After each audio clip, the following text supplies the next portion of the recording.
Good evening and welcome to the Council on Foreign Relations. I'm Tom Shanker with the New York Times. It's my great privilege truly to be the moderator and presider this evening to talk about NATO moving forward with two very distinguished guests. Douglas Bandow is a senior fellow at the Cato Institute, and James Goldgeier is dean of the School of International Service at American University. I know this evening's discussion will be informative and respectful and calm, which will be perfect preparation for the debate that you'll see on TV at 9 o'clock this evening, which I'm sure will be held at Council on Foreign Relations level of intellectual pursuit and mutual respect all the way around. Just a couple of housekeeping things. I know all of you have been here before. If you could please turn off your cell phones, not just silence them, because even the vibrator will interfere. And it's a pleasure as a newspaperman to say that this evening's discussion is completely on the record. Everything our two distinguished panelists say can be used for your research, conversation in any way, shape, or form. So for that, I thank you both very, very much. I am a huge believer in NATO and its relevancy, although I must say it was sorely tested for the 5 years that I was Moscow bureau chief, because that coincided with NATO deploying Pershing IIs to Europe. And it's quite a clarifying thing to know that your own government is pointing theater nuclear weapons at you and your family. I tried to deduct that amount from my tax check every April 15th, but the government wouldn't let me do that. But on that point, we are living in such a new and dynamic era with such changing threats and risks in Europe today. So I'd just like to open with sort of the question ripped from today's headline, gentlemen, which is, what is the greater threat to the alliance? Does it come from the East with a resurgent and unpredictable Russia?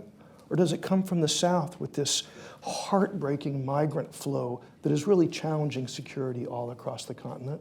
And then, of course, part B of that is, what is to be done? Sir.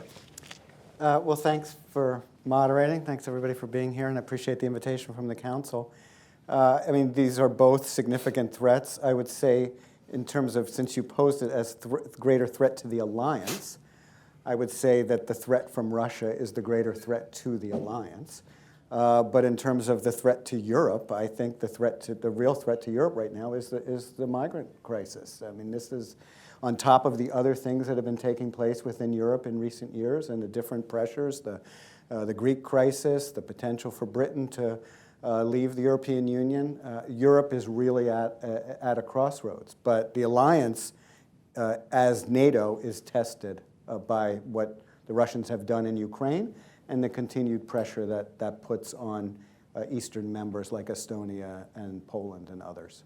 But is the alliance in that way separate from the continent itself? I mean, in other words, if NATO is all about guaranteeing security, and if the migrant flow, which is not a military problem, is perhaps, one could argue, the greatest security threat to the territory, does that raise the question, how relevant is NATO?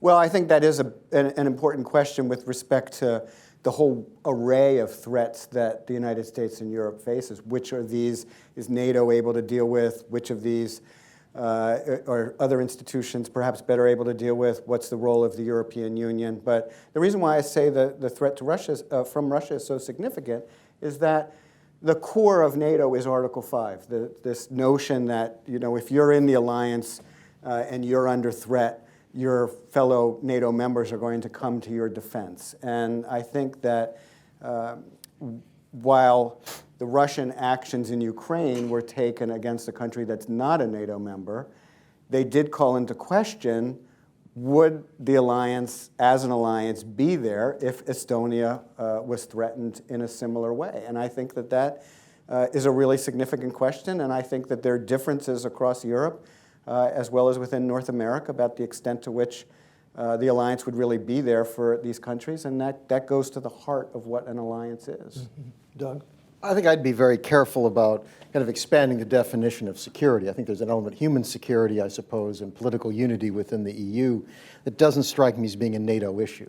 That one shouldn't expect too much of a military alliance. I mean, the quintessential aspect of NATO is a military alliance with Article 5.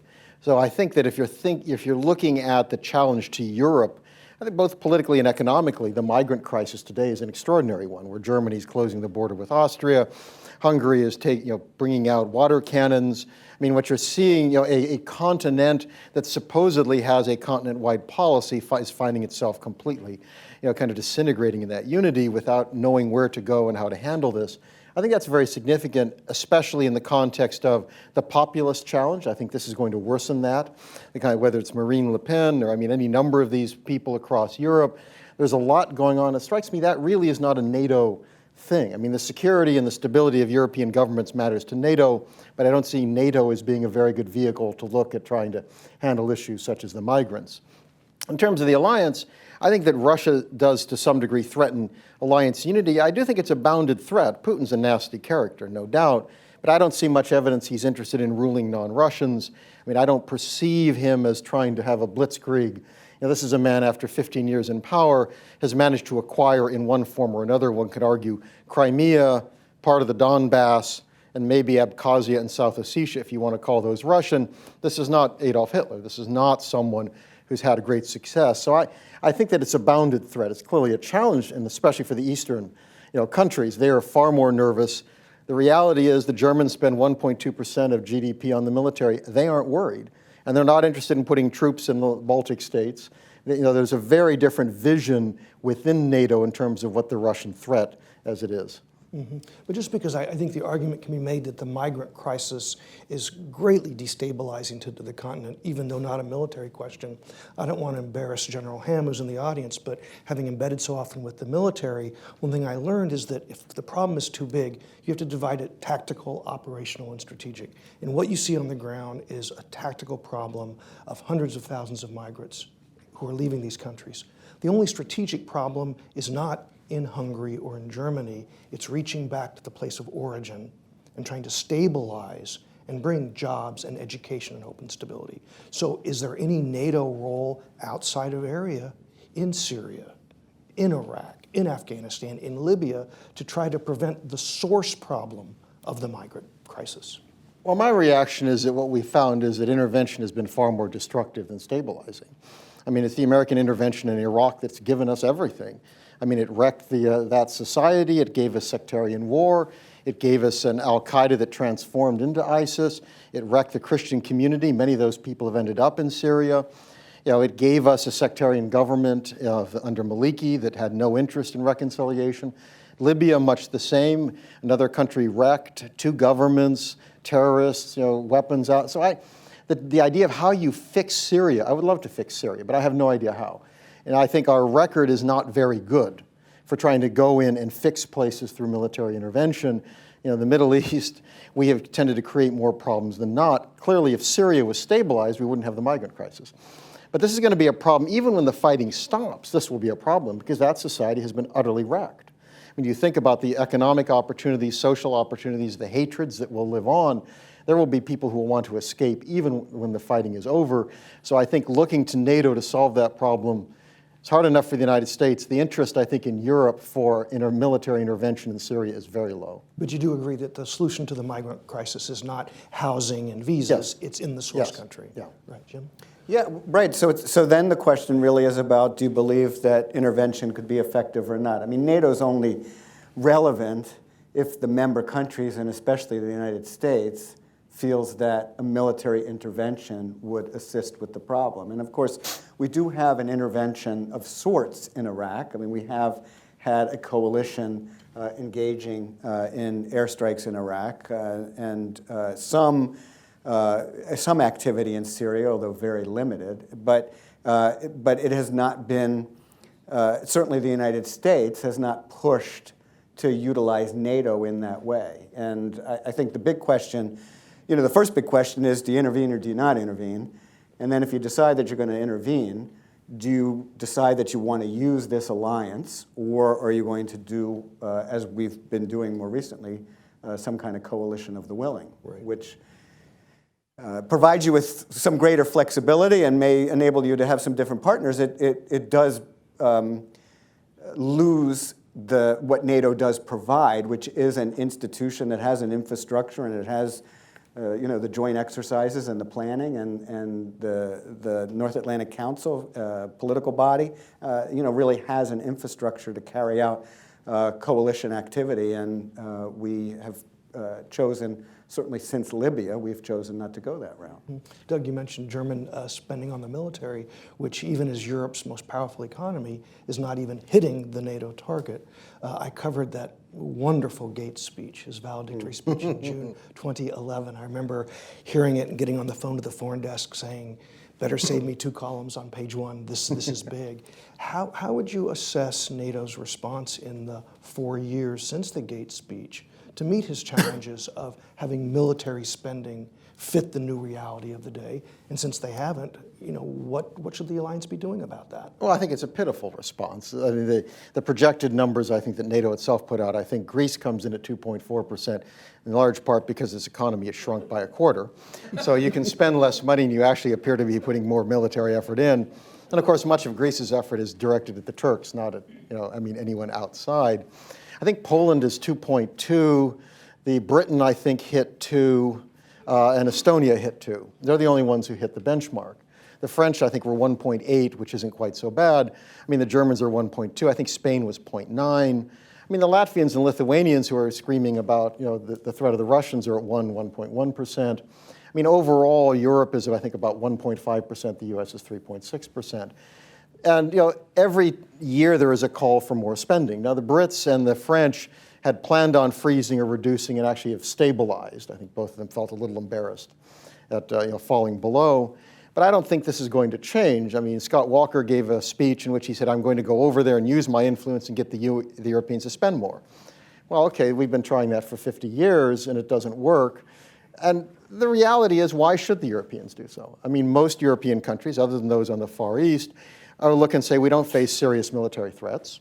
And we have extraordinary social problems, financial crisis. I don't think the Greek crisis is resolved yet. We all have budget cuts, austerity. Now we have a migrant crisis, social welfare. We have populist parties. We have, Jeremy Corbyn in Great Britain. I assume he won't become prime minister, but this is a man who doesn't like NATO. He likes Hamas. I mean, you kind of go down, you think this is a man who will now be the opposition leader, in kind of Westminster. There's so much going on. I don't think this is going to change, and it doesn't matter how much the next president complains, whines, begs, pleads, it won't change. And this is something which one has to look at NATO and realize the incentive structure is Europeans would be foolish to spend more as long as they can rely on the United States. And every time the president or vice president goes to Europe to reassure them, he is telling them don't spend more. Even if he says spend more, if he's saying don't worry, we will take care of everything, why should they? How do they go to their populations and say, we want to take scarce resources and spend them on the military when they don't see a need for it? I think that's the challenge. What is the need for the average German or Italian or Spaniard, to spend more on the military? I don't know. So it sounds like less an alliance than a dysfunctional marriage with the U.S. as one partner and the Europeans as the other. My words, not yours. Thank you. The spending issue is serious. It's been serious for a long time, as you pointed out. The United States has periodically complained, and certainly the Gates comments, were very serious comments. I agree with Doug. The Europeans aren't going to spend more on defense, and I think especially in the midst of this migrant crisis, where you're going to see a need for even greater social spending to try to deal with the problems that societies are going to face. They are not looking to increase their spending. I would say the real challenge from a U.S. perspective is the role that our longtime major allies, the United Kingdom and France, are willing to play as major countries with a real national security ambition, a national security agenda, and ability to really go with us to other places. And the French have maintained that, and the French have been serious about that. The British seem to have lost interest, and I think that's the significant blow for U.S. relationship with Europe, the larger transatlantic setting, and the ability of the United States to be able to work with Europe on a broader set of issues. I think the trajectory of the UK is going to be extremely important.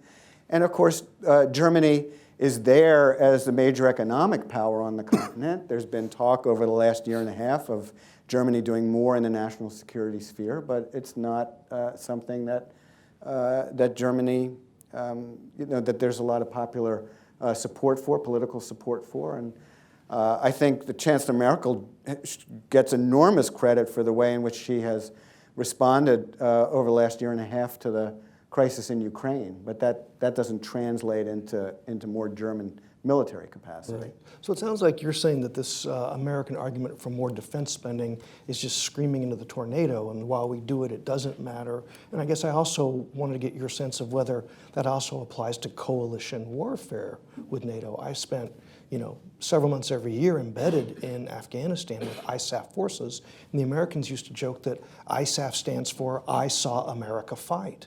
And other than the major partners that you talked about, the Five Eyes, all the other coalition partners, with all due respect, did not add all that much to the security of the mission. So just like the debate over NATO spending, is the debate over coalition warfare sort of a lot of wasted time as well? Well, I think there's a lot of that presence is symbolic. I mean, it's embarrassing to be part of an alliance where the U.S. has the dominant role and is defending you if you don't help the U.S. out. And I think a lot of politicians, there's a certain point they get embarrassed at a lot of whining out of Washington. So you provide something, a few hundred soldiers, you put on caveats to make sure they can't get shot at. I mean, the British tabloids were having fun with the Germans. The Germans were all getting fat, eating sausages and drinking beer because they weren't fighting. Now, the Germans did lose some casualties. But I remember this, even within Europe, I mean, some of these are the front page tabloid stories in Britain, the Daily Mail and whatnot. I mean, it kind of showed the tensions even there that from the British standpoint, we're fighting. The British view is we've joined the Americans and actually people are dying, and the Germans are kind of sitting in fortified territory. So I think that the challenge is most Europeans don't have much interest in all of this. So again, how do you convince them? And I think one of the problems for NATO is when you go out of area, you've suddenly lost the cohesion. Everyone understands, if you want to defend Europe, why Europe's important to Europeans. But why is, what's going on? To my mind, why 13 years of nation building in Afghanistan makes sense. I don't think it makes sense for America. Does it make sense for Europeans? My guess is most Europeans say no. I mean, I went there twice, and no Afghan had anything good to say about his or her government unless they were getting a paycheck from it. I mean, can you make this place function? The pressures, I think, in Europe are even greater than in the United States. That makes the coalition warfare much harder. The moment you step away from Europe, which is the core interest, and try to do other things, I think American and European perceptions differ. I think the same thing in the Middle East. How much enthusiasm is there for getting involved in Syria? My guess is you go capital by capital in Europe, you're not going to find very much. And it'd be very hard to get NATO involved as an organization. There'd be a lot of deep breaths being taken, a lot of caveats being applied on the line. There'd be 2 planes coming from Italy or something. And so I'm skeptical, I think. Even if the ISIS-inspired violence hits European capitals harder? It would have to hit really hard, and they'd have to believe that, in fact, going into Syria can solve that. I mean, the challenge, frankly, in Syria is there are 2 different things going on.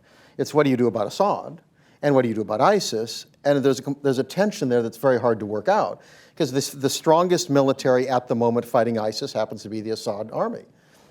So what America, I think, correctly has prioritized taking on ISIS. A lot of folks, I think, for humanitarian reasons, prioritize taking on Assad.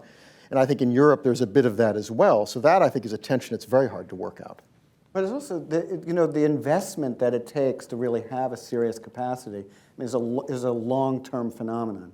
And if you just look back over the last 25 years and think about the capacity that our leading allies can bring, of course, they developed capacity during the Cold War, and when we went to war in the Persian Gulf in 1991, it was not a NATO operation, but we had our leading allies there with us, and they were able to do quite a significant amount.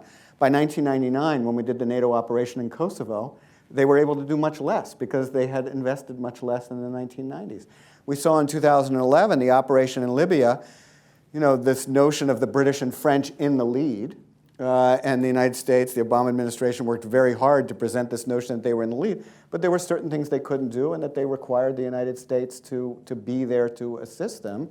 And I don't even think today they could do what they did in 2011. So I think the problem is the long-term investment that's required to really engage seriously, especially alongside a country like the United States, that it does invest so much in its military and is continuing to look for ways to to become more and more technologically superior to other militaries out there in the world. It was interesting in Libya. I mean, one of the things that really separates a superpower from everybody else is aerial refueling. And you looked at the statistics on the number of the U.S. was doing the vast majority, and also how quickly the Allies ran out of precision-guided munitions that we had to then resupply them. And so what is it? Is it jacks are better to open? I don't really know, but the Allies need to bring some more. We don't really have any audio visual, so Doug, I'm going to use your tie, which you can see has chess pieces on it. and I would argue that the next sort of chess game to be played in Europe is in the Arctic. And how interesting that the 5 countries that have Arctic claims and border the Arctic, 4 of them are NATO members, and 1 is Russia.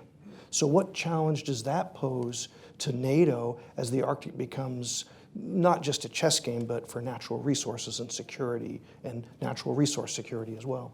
Jim? Well, clearly, I mean, you know, President Obama did his recent trip to Alaska, and there was a lot of talk surrounding that trip, not just about climate change, which was the main reason for the trip and his activities there, but also this question of what the United States would do with respect to the challenges that the Arctic provides. The Russians have been very aggressive in the Arctic. I mean, they are staking their claims. You know, they have a lot of issues with the oil and gas production that they currently have in Russia, and so these reserves that they see there are reserves that they want to pursue in order to try to boost their capacity. And as you say, with the other countries in the Arctic region and the NATO membership, it is something, certainly we've seen within the alliance, I would say Norway being the most serious about trying to push forward an Arctic agenda. I think the United States has been very slow, but I think the United States is also going to become much more serious now about this, especially as Russia's aggression grows. And the Russian military activity more generally. We're talking about a lot of Russian military flights in the vicinity of over NATO country airspace, and concerns on the part of the United States and its allies that they need to push back. Yeah, I think clearly they're national claims, not organizational claims, but NATO backs up the countries that are making the claims. So the question then is, to what extent do you get the organization involved? To what extent do you back the claims? I mean, with some of the, I think, similar challenges in the South China Sea, where the U.S. has no claims, but our allies have claims. To what extent do you accept them? To what extent do you support them? To what extent do you say we don't support them, but we support their administration? I think you're running into a bit of that, but it's going to be very important that clearly the opening up, the potential resources there are enormous, and who can blame the Russians for making a go at it? But I think you have to make sure that the other countries get in as well. Right. Most of our discussion so far has cast a critical eye at European behavior. I do want to ask one thing about American national security policy making, which is troop levels in Europe. The brigades were being pulled out, repositioning. There is some flowing back in, but on a rotational basis. Do you think that the Pentagon's decisions on troop numbers in Europe have been part of this destabilizing process, that it sent a signal to Putin that he could play a little more aggressively, or have these been wise decisions? Well, in my view, I mean, American troops should be coming home more quickly. I mean, it's long after the Cold War. I mean, the Cold War, the end of the Soviet Union, the end of Warsaw Pact, the Europeans have a larger GDP and population than us, let alone to Russia. And I think our policy turns them into dependents. That in effect, what we've done is turned them into, it's a defense dole. They can rely on us. I mean, when the issue came up in the Baltics, who wants to put troops there, and the Germans were queried, they said, no, thank you. Well, we had troops in Germany for decades to protect them. They can't be bothered to protect allies. They can do that if they can rely upon the United States. I think the primary problem with Putin is simply a disparity of interests. The reality is Ukraine matters far, far more to Ukraine than it does to us and to the Germans and the Europeans. And I think he is quite willing to risk conflict and war over that, and we aren't. And I'd say correctly so. I mean, the reality is, what are you prepared to die for? Is it the question of the Donbass? I don't think so. And I think that Georgia posed the same kind of problem back in 2008, that would we want a military response? That I don't like Russian behavior, but I think interest determines an awful lot here. And where countries have an extraordinary amount at stake, they will take extraordinary risks. And from a Russian standpoint, I think their view is they can't allow the U.S. to push back on that. So I think that's the challenge then for the U.S. I think that's the far more important issue than a sign of weakness. I think Putin recognizes it doesn't matter where the troops are. The U.S. has no intention of going toe-to-toe with a nuclear armed power over the security of the Donbass, because quite honestly, it'd be insane to do so. I mean, you get through the entire Cold War without going to nuclear war. Now you want to take, because then the problem on that is the moment a mistake, an accident, any number of things, and the Russians have far less capacity to kind of, I think, moderately increase. They don't have the conventional capacity. They're much more likely to move towards nuclear weapons. Do you want to get into that game? And I think that was the judgment he made. Not so much the U.S. doesn't have as many troops on station on the continent. It's much more, this is worth it to me, it's not worth it to them, and especially the Europeans, as we've seen. I mean, the idea that the Germans or the French or the Italians want to send troops to the Ukraine, oh my goodness, no. There's a little history there, yes. So I do think Ukraine matters more to us than Doug is suggesting, but on this broader point that you raised initially about American troop presence in Europe, one of the big disparities, of course, between the United States and the Europeans is that the United States is a global power. The Europeans are much more regionally focused, and so the United States has a full array of interests that it has to deal with, and if it's going to do things like rebalance to its foreign policy, which doesn't mean leaving Europe and the Middle East to go to Asia, but just creating more of a balance in U.S. foreign policy. The United States itself has limited resources, and I think decisions about troop levels were sensible, and I think asking the Europeans to do more is perfectly reasonable given the wealth of those European countries. I do think that the United States and its allies can do more to station forces on the territory of our eastern members. There's a lot of controversy about that because of this agreement made in 1997 when NATO was trying to develop a more positive relationship with Russia. And I think the Russian actions have basically voided whatever our effort was to try to create that more positive relationship. I do think Ukraine matters a lot to the United States and to Europe. And the reason is, for sort of the broader sense, that since the Second World War, the United States has attempted to build a liberal international order, an order that was in a certain part of the non-communist world during the Cold War, that it sought to extend after the Cold War, to try to build a world in which there was democracy, market economies, respect for human rights, respect for rule of law. And certainly in Europe, after the end of the Cold War, the goal was to promote a Europe whole, free, and at peace. I think that was a worthy goal. I think that the successful effort to bring most of Europe into NATO and the European Union is one of the great strategic achievements of the United States and Europe of the last quarter century. And it is an order that Putin fundamentally opposes. And to allow him to push against that order and seek to undermine that order without a serious response from the West, which we started to have after the invasion of Crimea, the annexation of Crimea, but then I think we slowed down with respect to the seriousness of our response, in part for the reasons that Doug is saying. I think that it warrants a stronger response, even though, like Doug, I don't believe we should be going to war with Russia over Ukraine, but I think we should have a stronger response. But the important point you made about expanding this liberal democracy, I mean, no conversation about NATO can move to audience questions without the moderator asking about NATO expansion. I mean, at this point, all the countries that have been mentioned, whether it's Macedonia, Bosnia, Georgia, even Ukraine, should the alliance reach out to them further? Would they be net contributors to security, or would they be a net loss to NATO security as members?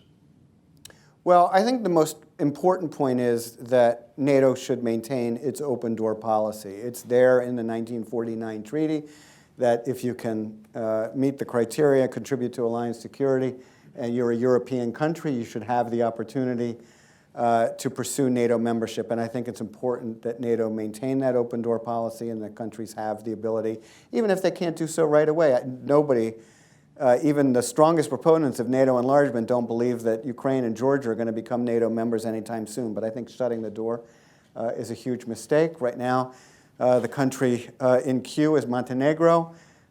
Is that going to make a huge difference for NATO capacity one way or the other? No. Is it important from the standpoint of what NATO is as a political institution to continue to have this process? I think it is. And I think one of the most interesting issues with respect to enlargement will be what Sweden and Finland decide to do with respect to their own potential pursuit. I don't think that NATO membership is a right to countries. I think the United States wants to ask if it's in its national interest to be prepared to go to war to defend a particular country.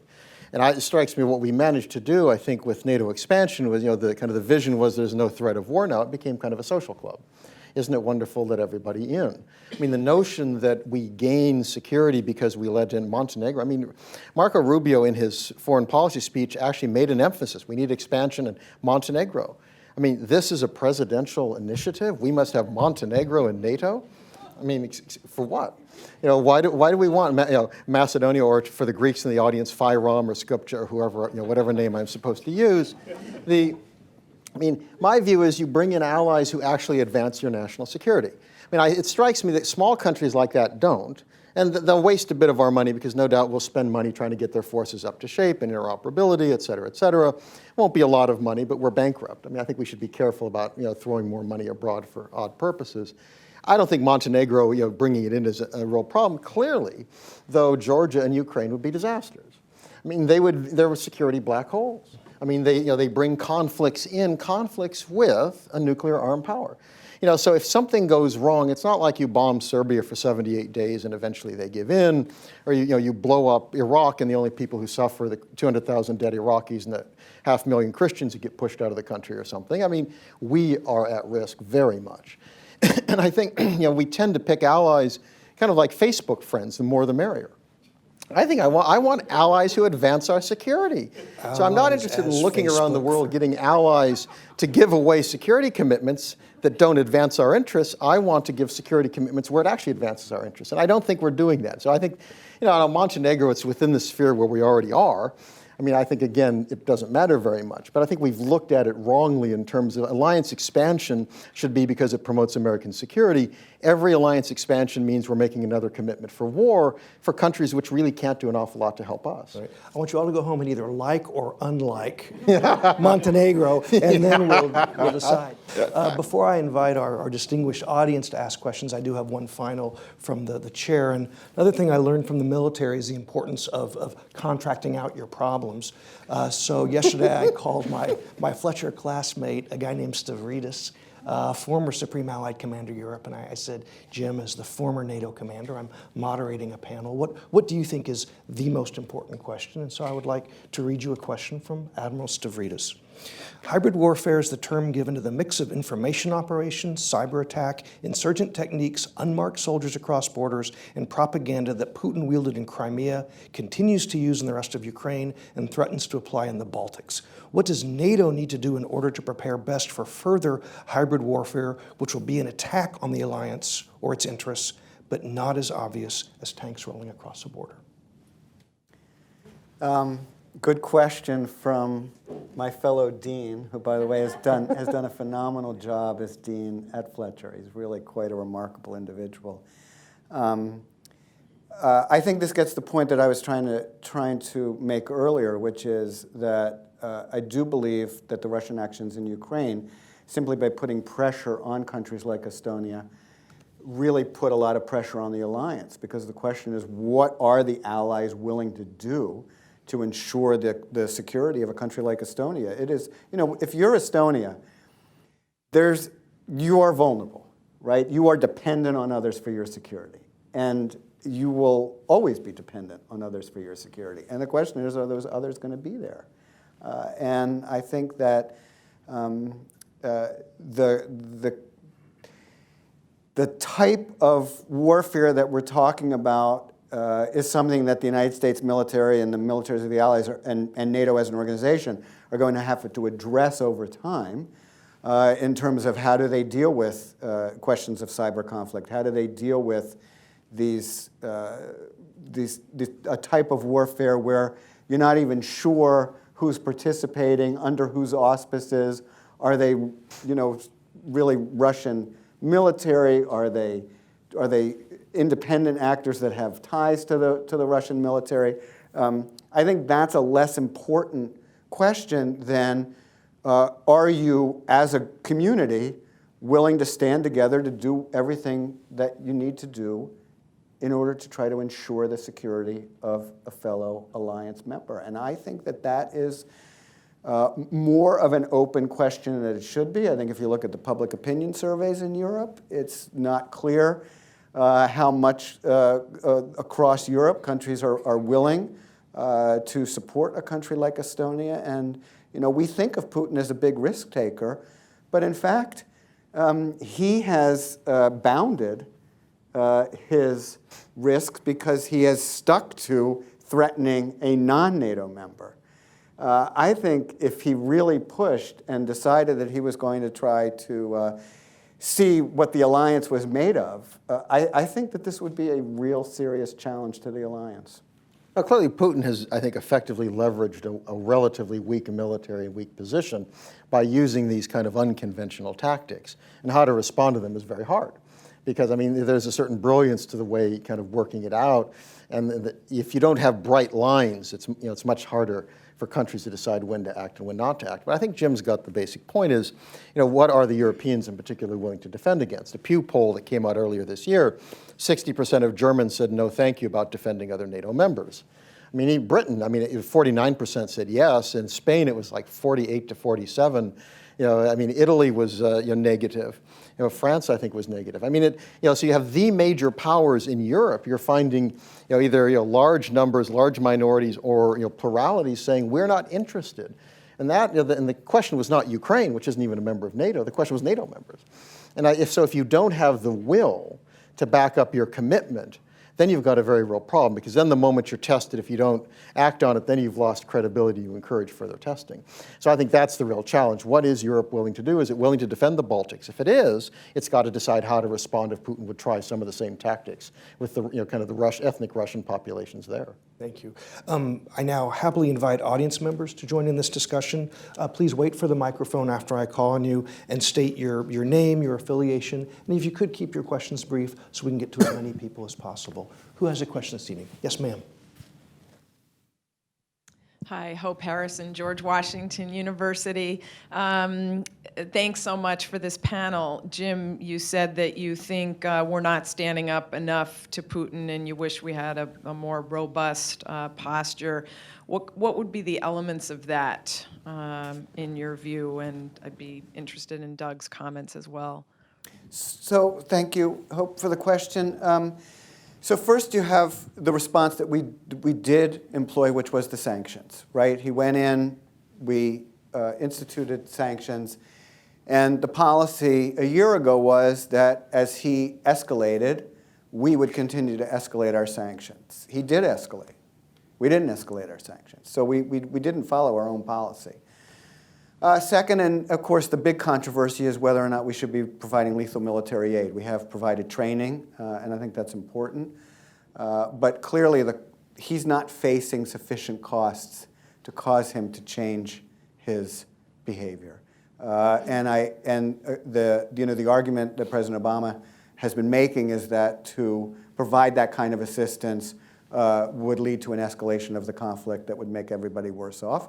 I think that lethal military aid could serve an important purpose in raising the costs on Putin for continuing the actions that he's taken, and I think that's something that the United States should be pursuing. I think both of those, the problem with those is we don't know exactly how the Russians would respond, of course.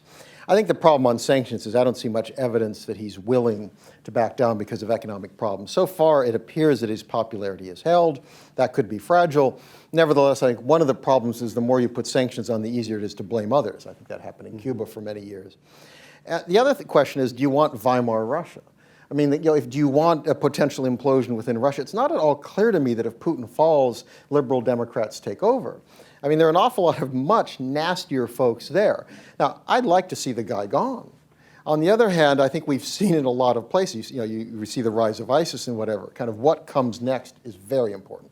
and one wants to be very careful about trying to create potential chaos, disaster within a political collapse. Who knows who takes over and what happens? And I think we want to be very careful about that. It's not clear to me it would come to that, but if it came to that, I'm not sure we'd be happy with the outcome. I think the challenge on lethal military aid is, as I see it, Putin cannot afford to back down at this stage, which means, and he has an incentive then to Trump. I mean, he has an incentive to increase and escalate. The price would be higher, but again, he can always point to that and say the Europeans, the West, the US is doing this on the border, violating Soviet security or Russian security, et cetera. And then I think the danger is if the conflict escalates, are we prepared to do more? I mean, if all we manage to do is encourage the Russians to put in more and use greater lethality and greater force, which the Ukrainians cannot contain, do we then say, well, sorry, that's as far as we're willing to go? Or are we prepared to go in again? So I think we have to think of the end game and what are we prepared to do. I mean, I think that a better outcome is trying to come up with some kind of an accommodation of a neutralized Ukraine, basically, which I understand Ukrainians want to be with the West, and I don't blame them. The problem is they live in a bad neighborhood. And the question is, what do you do in that circumstance? I don't think America should be prepared to forever back up a threat of war. If you can't get that kind of backing, are there other alternatives? It's an ugly situation, but I'm worried that those kind of measures are not likely to give us the outcomes that we like. Thank you. In the very back, General, did you have a question, sir? Hi, I'm Carter Ham. I'm an old soldier who spent a fair amount of time in Europe. You've done a great job, I think, of laying out some of the complexities of this diverse alliance. And I was a bit surprised that no mention of Turkey, who seems to be growing in importance both in the alliance and perhaps in a bilateral. And they're pretty much on the front lines for several of these conflicts. So I welcome your comments about the role of Turkey within the alliance and perhaps bilaterally with the U.S. Well, Turkey is an extraordinary challenge. I mean, so far they've played a fairly malign role when it comes to ISIS. And I've been down on the border, and there's been a lot of traffic back and forth. Now they seem to have moved in a different direction. On the other hand, the price of that appears to be going after the Kurds, and of course the Kurds are among the most effective fighters against ISIS. And the other challenge, of course, the Erdogan government is that we've gone from a prime minister who was kind of a liberalizer to somebody who seems to want to become the next sultan, and where they have an upcoming election, which I think is a real challenge of security issues, a crackdown on the media. So Turkey today doesn't fit well. That they've clearly always acted on their own interests. We wanted them to allow us to open up another front on Iraq, and they said no, thank you. They only recently allowed us to use Incirlik Air Base for bombing missions. So they're going to be hard to work with. I mean, they're a critically important country. I mean, there are all the cliches about a bridge, between continents and all sorts of other stuff. You don't want to overplay that, but there's an element of truth to that. So far, at least, a democratic Muslim country. It's preserved liberties more or less. But within NATO, I think that's the challenge we're facing. Of course, separate from that is the issue of the European Union, which at one point they really wanted to get into. No surprise, many European countries weren't very interested. So I think the interest in Turkey has waned, and then you tie that into the Cyprus issue, where the Republic of Cyprus doesn't really want them to get in unless they get unified. And there's so many complex issues that intersect with Turkey. But I think especially now the Middle East conflict is really rough. How you resolve Syria, their ambitions in terms of Syria, the ISIS, the Kurds, all of those potentially conflict in varying ways with American interests. The only thing I would just add is, just on this last point, I think that Turkey has been one of the challenges in pursuing closer NATO-European Union cooperation. And I think that we really need, given the different capacities of NATO and the European Union, and given that they're in the same town, it should be a lot easier than it is to forge greater collaboration between these institutions and more division of labor between these institutions. And the issues that Doug's been describing have been part of the challenge with respect to the different memberships in the European Union and NATO to having closer collaboration. Question here, please. Hi, Doug Ollivant with Manta International. One of the myriad of pithy sayings that came out of Iraq and Afghanistan is, we can't want it more than they do. And it strikes me that when you talk about Estonia, we have exactly this problem. We can picture what a serious Estonia looks like. They would have persistent and non-persistent ISR on their borders. They would have on-order obstacle belts on their major roads. They would have artillery positioned on those obstacles. They would have anti-tank weapons. They would have a command and control center that integrated their intelligence with as much intelligence sharing as they could get from NATO and the United States. And of course, they have none of the above. This would cost 3 to 4% of their GDP. If they're not this concerned about a Russian invasion, why should the alliance be? And carrying on, it strikes me that probably this year, the DoD and the various FFRDCs and think tanks may spend as much in studies on looking at the Balkans as they're actually spending on defending themselves. What does this mean for the alliance and its seriousness at looking at the defense of its borders? Well, that's the whole problem, of course, with the spending issue across the continent, which is, are the Europeans serious about having real militaries? I mean, aside from France and Britain, and even they are cutting back, but they still, I think, are relatively serious. I mean, it's increasingly hard to find serious militaries. I mean, ones which can have expeditionary capacity. And certainly, I think it's clear that an Estonia, Latvia, Lithuania, or even a Poland could not defend themselves from full-scale Russian attack. They could certainly make it very costly. And I think that raising the potential cost is one way that you deter any sense of opportunism by Mr. Putin, which is, if it's not easy game, you have other things on your mind and other things to do. If they're not willing to do that, I think you're absolutely right. I look at that and say, I mean, their expectation is we can make it easy. Please give us a combat brigade, and then that way you have a tripwire, and then we're taken care of, and we don't have to spend the money. I do think that the U.S. has to indicate that that game is over. I mean, economist Lawrence Kotlikoff says we have $200 trillion in unfunded liabilities. If you look at that, we have 14, I don't know, maybe it's up to $17 trillion federal debt directly, plus all these promises in Social Security and Medicare and all sorts of other things that we can't afford everything. And as Jim indicated, I mean, we have everyone around the world expects us to take care of things. I mean, the South Koreans and the Japanese. Well, there is a point at which we don't have those resources. And as you find in coming years, the problem is not the deficit over the next 10 years. The Congressional Budget Office just put out its latest report. It's the out years, because those are the years with the aging of the baby boom generation. The numbers do this.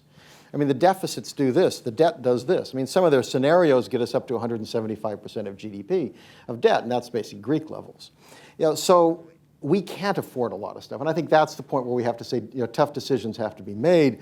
And the Europeans have to understand, I think at some point American politicians are not going to go into assisted living facilities and say, we've got to cut Medicare because the Estonians want us to defend them. It's not going to go over very well. We're going to have to make some very tough, kind of trade-offs. One of those trade-offs is going to be exactly who do we defend, how much, what's their role. The earlier that adult conversation starts with Europe, I think the better, because it's easier to make changes prospectively as opposed to suddenly find 20 years from now where America says, well, that's it, we just don't have the cash, good luck, as opposed to how do we phase this in, how do we work this out.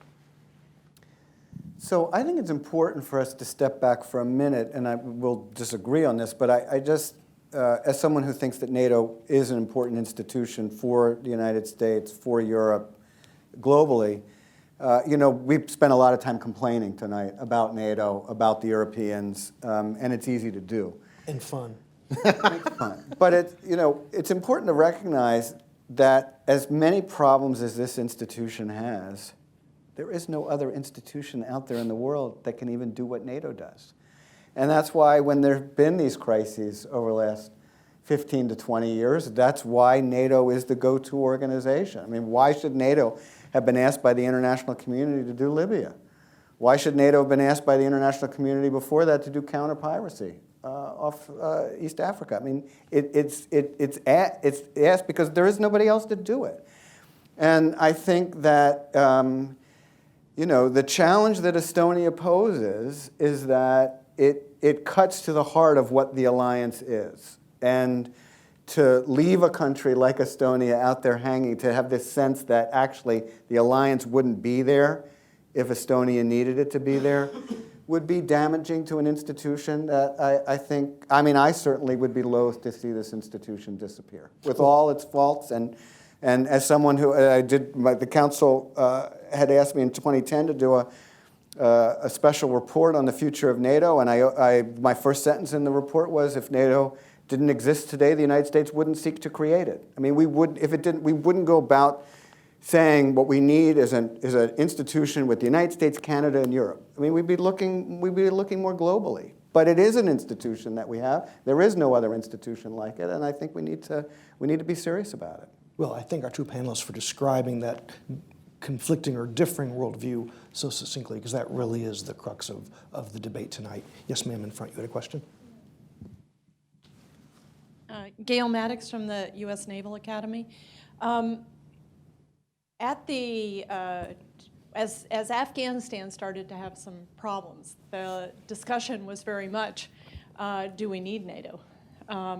Is a failure in Afghanistan going to mean that NATO has failed and we don't really need it as an organization? I think most of that talk has gone by the wayside, but there's still, Afghanistan is not in a good position right now. There's still questions about whether we'll stay, whether we won't stay, and when we leave, what exactly is going to happen. I guess I'd like you all to sort of evaluate what you think came out of Afghanistan and what you think sort of longer term it's going to have meant for NATO. Well, I think that, I mean, it gets to the heart of this question about when and where and why do we intervene, and what are we able to accomplish through that type of intervention. You know, we've seen places where we've intervened, as Doug pointed out. The war in Iraq proved disastrous, and we're still suffering from the consequences. We didn't intervene in Syria, and it was disastrous, and we're suffering from the consequences. I mean, Afghanistan, you know, I think we had to go in after September 11th to deal with the threat that was emanating from Afghanistan. Did we have to stay as long as we did? What purpose was served by staying as long as we did? And of course, the biggest challenge is the political challenge of working with governments, whether it's in Afghanistan or Iraq, that we don't control, that have a different agenda from ours. We tend, in Afghanistan, I think one of the biggest issues, of course, was, you know, as it's been in Iraq, we get used by the parties on the ground. Hey, there's a terrorist threat. United States, you really need to go after that terrorist threat, right? Well, it has nothing to do with us. It's about an issue that has to do with the parties on the ground. And we get easily used by them, and I think that we've seen this over and over again. But I mean, it really gets to the heart of, especially as we look at the last quarter century and the different interventions that we've been engaged in, a really hard look at what are we able to accomplish through these types of interventions. And, you know, are there other means to deal with these challenges, or are there other countries that we should be asking to assist us? And I think there are a lot of doctoral dissertations there to be written. I mean, I think the problem of Afghanistan is not NATO, it's Afghanistan. I mean, there are a lot of very good people there who want a liberal society. I mean, I've met them, and they're desperate. I mean, they're scared for a very good reason. But how do you bring democracy to Central Asia? How do you bring democracy to this country, given its history, given its geography, given its ideology, I mean, everything that's there? And I don't think you can. I mean, I think the challenge, what we found was, and I think there were two separate missions. I think Jim was absolutely right. You know, you have to send a very clear message. You know, you can't host training camps where people attack America. If you do that, you're out of power. I mean, it has to be a very clear message. Don't do that. You will not be in power again. And I think we did that very well. And we spent 13 years trying to come up with something else. And I don't think I mean, NATO, I think there were problems, again, the caveats and how NATO, I mean, how the things worked. To me, if NATO has a mission, it's in Europe, it's not Afghanistan. So the judgment then is, do you need it for Europe? I mean, I'm skeptical that we need an American-dominated security organization. That doesn't mean you shouldn't have a European security organization. We can talk about NATO without America as a dominant role. We could talk about something through the EU. I mean, any number of things. So I think you want an organization. I think, to me, the issue is, you know, 70 years, 60 years, 70 years after World War II, you know, do we have to be the dominant player when, in fact, wealthy countries, populous countries with greater interest at stake? So I wouldn't use Afghanistan as the judgment there. It strikes me, you know, the NATO got pulled into something that was very hard to imagine how it was ever going to be solved successfully. You know, if you're not willing to put 500,000 troops there and be there for 50 years, you know, can you bring democracy to Afghanistan? I'm skeptical. But no one would ever be willing to undergo that kind of a cost or something approaching that I don't know if Afghanistan, then, if NATO could ever have solved that. So I wouldn't use that as my template in terms of judging, NATO. Question in the back corner. Thanks, Tom. My name is Jeremy Young. I'm a senior producer with Al Jazeera, and I wanted to ask a little bit about Libya, because Jim, you mentioned it. I worked in eastern Libya in 2011, and it was very chaotic at the time, and it remains fairly chaotic now. I'm wondering if the decision for NATO to intervene there is viewed now as a success or a failure or neither, and what is the legacy of that decision to intervene in Libya moving forward for NATO? So, I think it's very hard to make the case that this was a successful intervention given the state of Libya today. It is notable that unlike other NATO missions that go on forever, we'll see, Gail, on the Afghanistan one, right? But you go into the Balkans, you stay there forever, right? You carry out missions in the Indian Ocean or in the Mediterranean, and you do them forever. This one, we were very clear. We were going to do it, and then we're done. So that was a new thing for NATO. And look what we left behind. The big, I think, philosophical question is, how do we think about these leaders like Muammar Gaddafi or Saddam Hussein, who basically said to the world, you know what, without us, our countries don't exist. There's just going to be war, failed states. We're the strong men that hold these countries together. They were strong men who held their countries together. And in their absence, these countries have been extremely unsuccessful. I think it's a real challenge for us, given who we are, to think about what our policy should be toward these places, right? And there's no love lost for Muammar Gaddafi or Saddam Hussein, and yet look at what's been wrought in these countries. I do think the question will emerge for NATO, as we keep sort of approaching this idea that we might be able, the international community might be able to forge something that would hold in Libya. Would there then be a NATO role? I think that's going to be a serious question that NATO will have to grapple with because of the threat that continues to emanate from North Africa. It strikes me both Libya and Iraq suggest, the value of applying the medical admonition, first do no harm.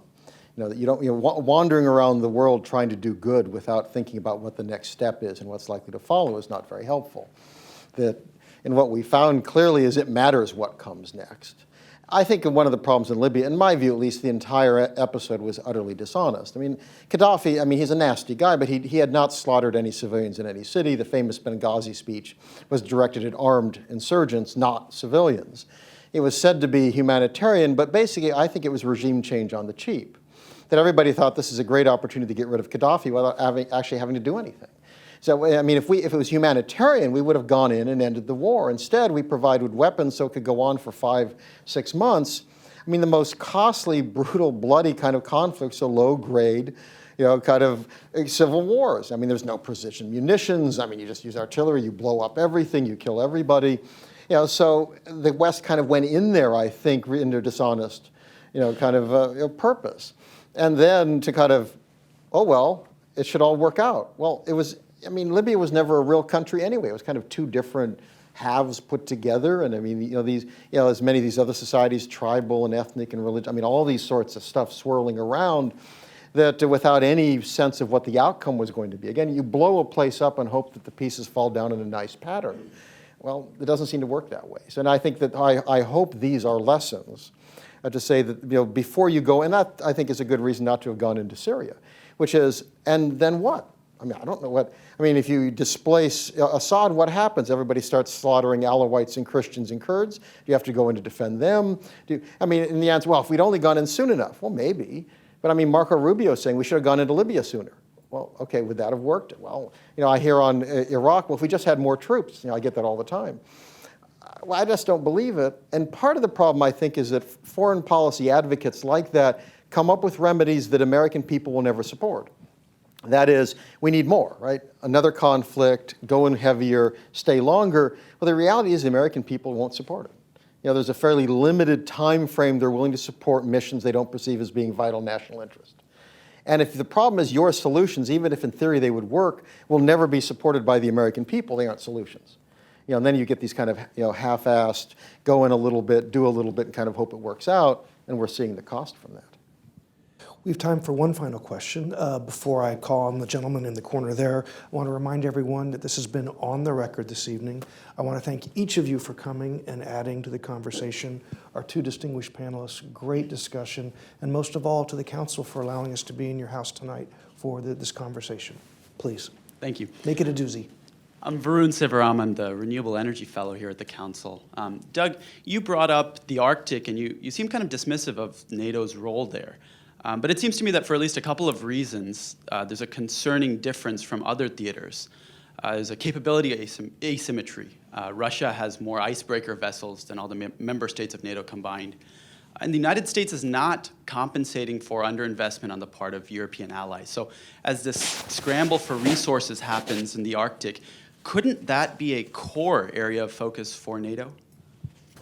I think NATO can certainly be involved. I mean, again, I think the challenge is if you're talking about controversies that are largely territorial claims, there are claims tied to nation states. So the question then is to what extent does the alliance back up the nation state and provide, I do think that is an area where NATO could be helpful. But the problem is I think at the core, it's going to be a controversy over staking claims between countries.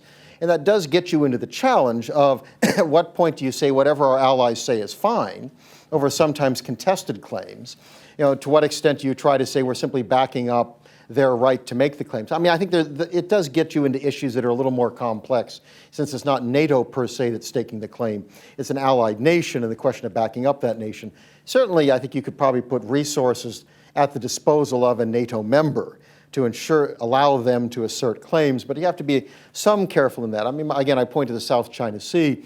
Do we believe that Japan owns the Senkakus or not? We try to say no. On the other hand, we back Japan and its administration and say that the treaty covers the administration. The Chinese understandably view that as saying we back the Japanese claim. Well, do we? I mean, it strikes me the Chinese have a claim there that's valid. It may not be the best, but it's certainly valid.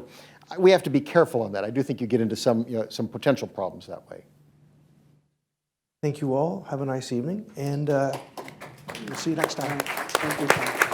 Thanks. It was a great discussion.